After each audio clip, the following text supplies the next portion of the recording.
Le 7-9 de France Inter.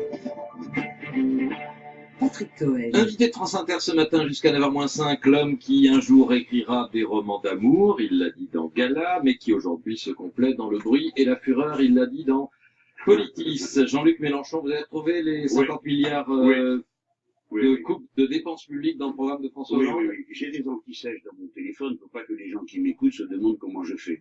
Je mets en route le deuxième cerveau, le troisième, et il n'y avait rien. Donc j'ai pris mon anti-sèche, et voici. Vous trouverez ça à la page 41 du programme de François Hollande, c'est la dernière page.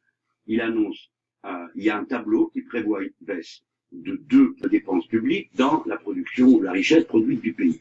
Ce qui signifie 52 milliards, puisqu'on passerait de 56,5% du PIB à 53,9%. C'est pas de la dépense publique, c'est le PIB, c'est la richesse nationale. Alors attendez, on reprend pour que vous suiviez bien.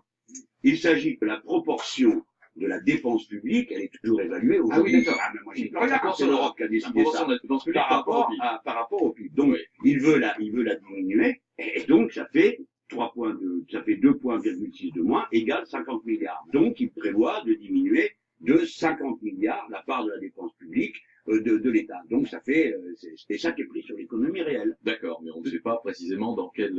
mais c'est bien le problème, mon cher ami. Mais c'est bien le problème, c'est que vos collègues ont essayé de lui faire dire, à peine il était en train de parler des dépenses pour la fonction publique, et alors il a dit, on restera effectif constant. Donc tout ce qu'a supprimé M. Sarkozy, très bien, amen, on avale. Et après ça, le Pujadas lui a dit, ah bon, vous allez aussi, parce que je lui ai dit, comment vous allez faire pour mettre les postes dans l'éducation? Il a répondu, on va prendre partout ailleurs. À ce moment-là, Pujadas lui dit partout, il lui vient comme ça une idée, je sais pas pourquoi ça. Et à Pôle emploi aussi, il dit non, pas à Pôle emploi. Alors on pourrait continuer la liste, hein. Et puis, et là, bon. Donc, moi je dis que la politique de gauche doit être une politique de relance de la consommation populaire par la distribution de pouvoir d'achat, et ensuite la machine se remet en route, elle recommence à respirer. La politique inverse, c'est celle qui se pratique en Grèce et partout ailleurs, conduit à l'arrêt et à la catastrophe. Donc, je sais pas combien de temps il faudra pour que tout le monde soit d'accord, mais tout le monde sera obligatoirement d'accord un jour, parce que sinon nous allons tous mourir guéris. Thomas Legrand, avant d'aller au standard. Une toute petite remarque, puisque M. Mélenchon a retrouvé ses 50 milliards. Vous aviez dit devant les apprentis journalistes du CFJ qu'il y avait 2 sortes de journalistes, les piégeurs et les accoucheurs. Vous voyez qu'un petit piège, quelquefois, permet d'accoucher. C'est un accoucheur. Oui, voilà. Là, Cohen c'est Keane, c'est pas un traquenard. Non. C'est pas un piège, c'est une question, à moi de savoir ou de pas savoir. Voilà, j'ai retiré ma... Mais là, ça change. Mais moi, j'ai horreur, c'est pas pouvoir sortir mon chiffre. Après ça, on n'est pas là pour parler de...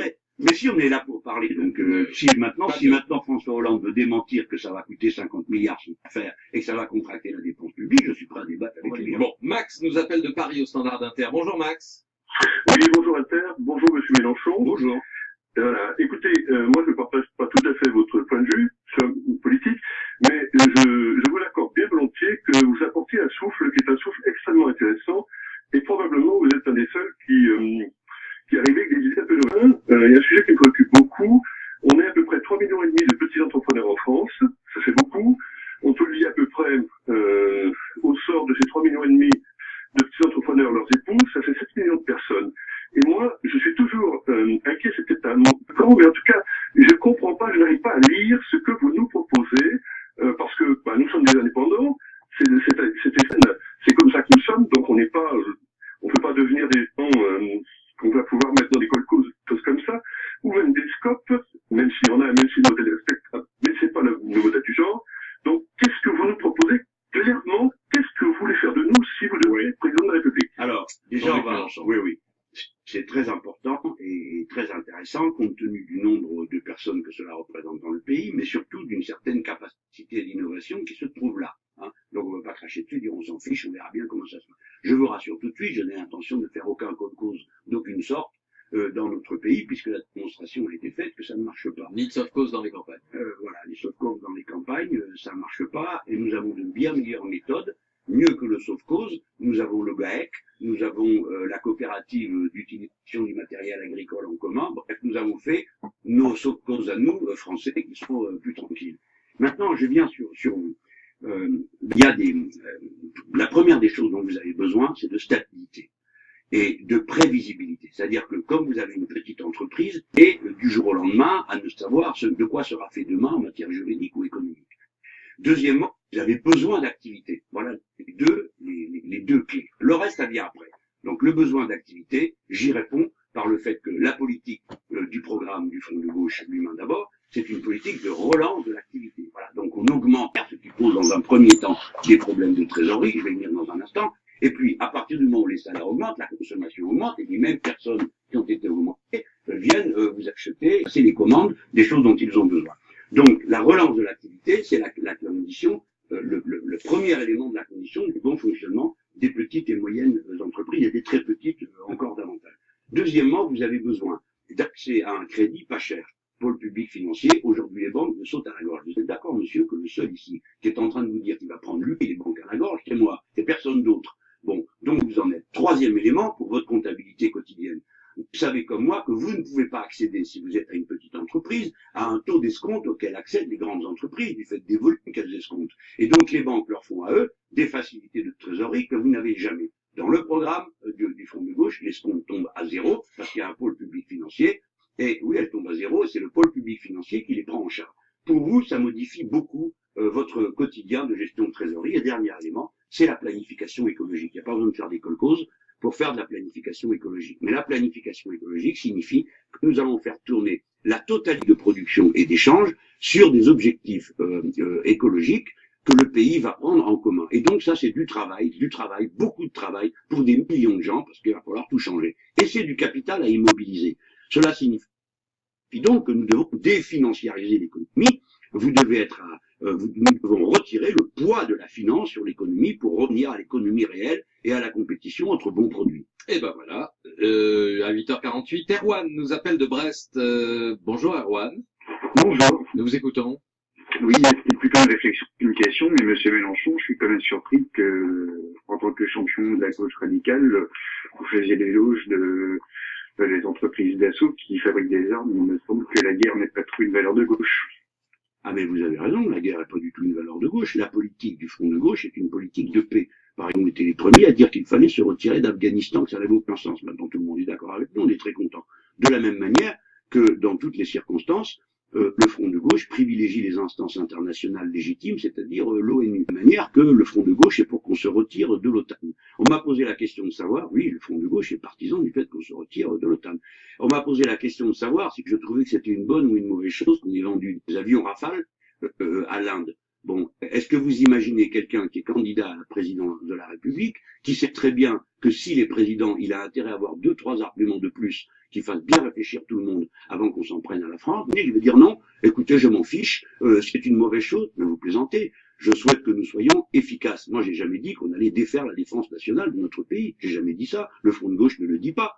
Nous avons besoin d'une défense nationale en France. Et voilà. même d'une force de dissuasion, avez-vous réaffirmé récemment. Mais j'ai dit la force de dissuasion, alors que je suis partisan du désarmement nucléaire. J'en suis partisan. Mais je le suis d'une manière qui est raisonnée et susceptible de commencer un débat. On va pas nous dire, écoutez, nous les Français, voilà, nous avons décidé, nous vidons nos arsenaux, et nous attendons que les autres désarment. Ce serait absurde. Moi, je ne suis pas dans cette attitude. Par contre, je suis pour qu'on reprenne les discussions sur le désarmement. Et en particulier, le désarmement des Américains et le désarmement des Russes, qui est le principal problème de cette planète. Voilà, eux doivent discuter et appliquer les accords qu'ils ont signés. Et nous, les Français, je le dis, nous sommes disponibles pour le désarmement. Nous sommes même d'accord, si on devait avoir un désarmement proportionnel, je serais d'accord pour qu'on y entre. Mais désarmer tout seul, avec de louables intentions, alors ça certainement pas. Une question de Thomas On Legrand. vous pose rarement la question des questions de politique étrangère. Quelle est votre position sur la Syrie? Eh bien, on ne peut pas accepter que le massacre continue. Hein. Et par conséquent, il faut prendre toutes les mesures de contrainte sur ce gouvernement qui le conduisent à arrêter le massacre. C'est-à-dire que ce qu'a dit Alain Juppé cette nuit, elle convient? Je n'ai pas entendu ce qu'il a dit, excusez-moi. Il a exhorté le Conseil de sécurité de l'ONU de prendre ses responsabilités et de voter la résolution. Et il a dit que l'attitude de l'ONU, à la fois chinois et russe, c'est un scandale et que l'impuissance de l'ONU lui paraissait inacceptable. Mais l'impuissance de l'ONU, c'est celle de la seule instance légitime internationale. Je m'en profite pour le rappeler à mon camarade François Hollande. L'OTAN n'a pas pour sécurité collective, comme il l'a dit sans doute par égarement. C'est l'ONU qui s'en occupe. L'OTAN ne s'occupe que, c'est une alliance Atlantique Nord pour les pays qui sont dedans et mener leurs opérations, leurs expéditions militaires. Donc, est bloqué. Oui, mais Voilà, écoutez, oui. monsieur, qui sommes-nous pour décider, nous, que Non, ceux que je- nous disons est plus intelligent que la collectivité, alors faisons des G8, des G20, c'est des rapports de force, Bah, la qui voix de sont la France, quand illégitimes. même, la voix de la France a Mais, une... absolument, la voix de la France, c'est de dire que la tuerie ne peut plus durer. D'ailleurs, il y a bien d'autres choses que la France Mais devrait dire. est-ce que vous dénoncez aussi la Russie Non, je ne ouais. dénonce personne parce que la Russie, les C'est la Chinois et le Russie qui reste, bloque. oui, oui, bah, et les Chinois aussi. Et pourquoi ils bloquent, monsieur Thomas? C'est là qu'il faudrait se poser la question. Pourquoi? Pourquoi, à votre avis? Absolument. Parce qu'ils ont une sympathie particulière pour Bachar al-Assad? Parce qu'ils ont très bien que dans cette affaire, il se joue deux choses.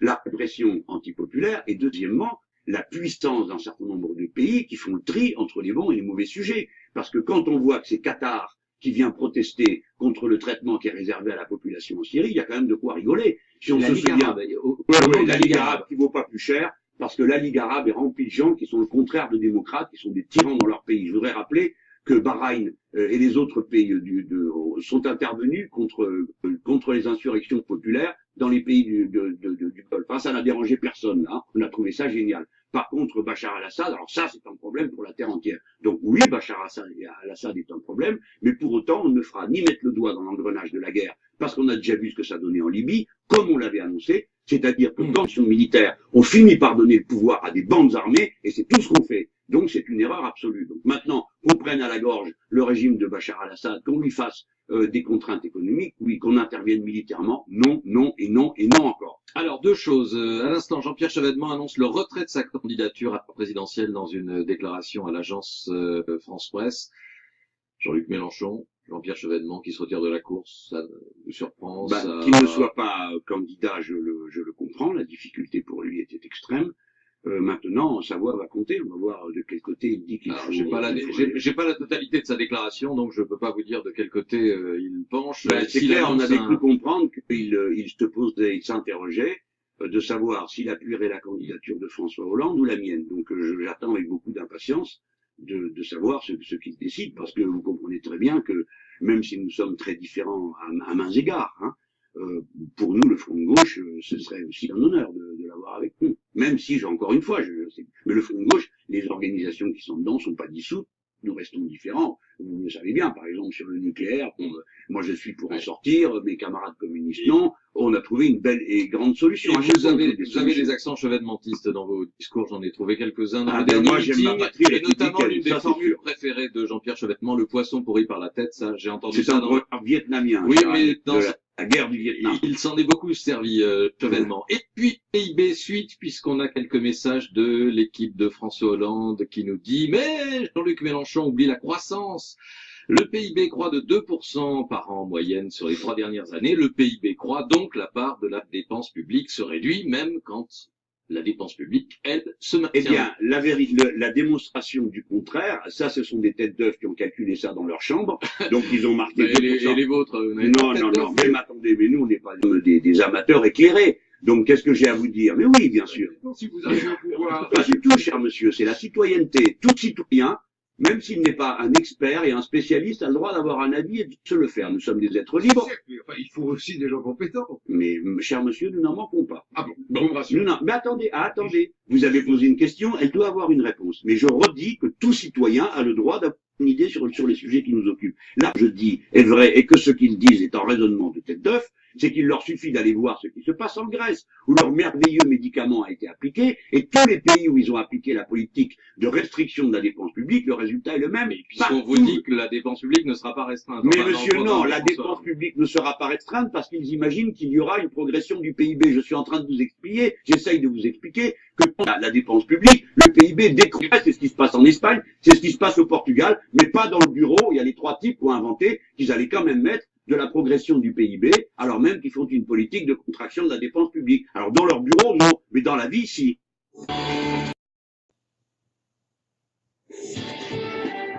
Le 7-9 de France Inter. Patrick Cohen. Invité de France Inter ce matin jusqu'à 9h-5, l'homme qui un jour écrira des romans d'amour, il l'a dit dans Gala, mais qui aujourd'hui se complète dans Le Bruit et la Fureur, il l'a dit dans Politis. Jean-Luc Mélenchon, vous avez trouvé les 50 milliards de dépenses publiques dans le programme de François Hollande? Oui. J'ai des antisèches dans mon téléphone pour pas que les gens qui m'écoutent se demandent comment je fais. Je mets en route le 2e cerveau, le 3e, et il n'y avait rien.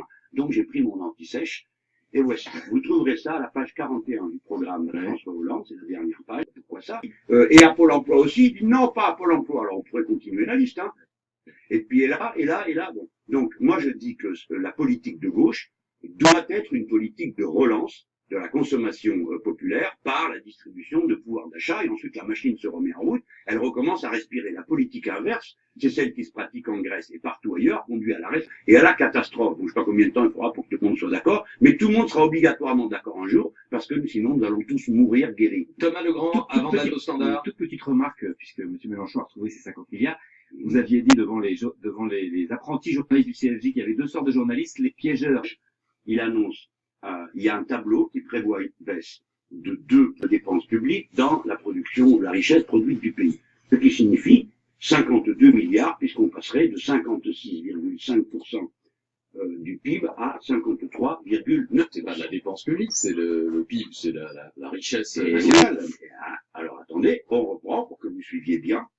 Il s'agit de la proportion de la dépense publique, elle est toujours évaluée Ah oui, aujourd'hui. d'accord. Mais moi j'y peux rien, c'est l'Europe qui a La décidé proportion ça. de la dépense publique Par rapport au PIB. Donc, il veut la diminuer, et donc ça fait 2,6 de moins, égale. Et les accoucheurs, vous voyez qu'un petit piège quelquefois Non, permet d'accoucher. c'est un accoucheur. Oui, Là, Cohen c'est clean, c'est pas un traquenard. Non. C'est pas un piège, c'est une question, bon, à moi de le savoir ou de pas savoir. Allez, Bon, voilà, j'ai retrouvé ma... Oui, la sage-femme. Mon chiffre, mais moi j'ai horreur de pas pouvoir sortir mon chiffre. Après ça, On n'est pas là mais pour je parler suis de... prêt. Mais si on est là pour parler, donc si maintenant François Hollande veut démentir que ça va coûter 50 milliards son affaire et que ça va contracter la dépense publique, je suis prêt à débattre avec lui. Bon, Max nous appelle de Paris au Standard d'Inter. Bonjour Max. Oui, bonjour Inter, bonjour Monsieur Mélenchon. Bonjour. Voilà. Écoutez, moi je ne partage pas tout à fait votre point de vue sur la politique. 50 milliards. Donc, il prévoit de diminuer de 50 milliards la part de la dépense publique de l'État. Donc, ça fait, c'est ça qui est pris sur l'économie réelle. D'accord, mais on ne sait pas précisément dans quel... Mais c'est type bien de le problème, mesure, mon cher ami. quel supplément. Mais c'est Ouais, bien le problème, c'est que vos collègues ont essayé de lui faire dire, à peine il était en train de parler des dépenses pour la fonction publique, et alors il a dit, on restera effectif constant. Donc tout ce qu'a supprimé M. Sarkozy, très bien, amen, on avale. Et après ça, le Pujadas lui a dit, ah bon, vous allez aussi, parce que lui a dit, comment vous allez faire pour mettre les postes dans l'éducation? Il a répondu, on va prendre partout ailleurs. À ce moment-là, Pujadas lui dit partout, il lui vient comme ça une idée,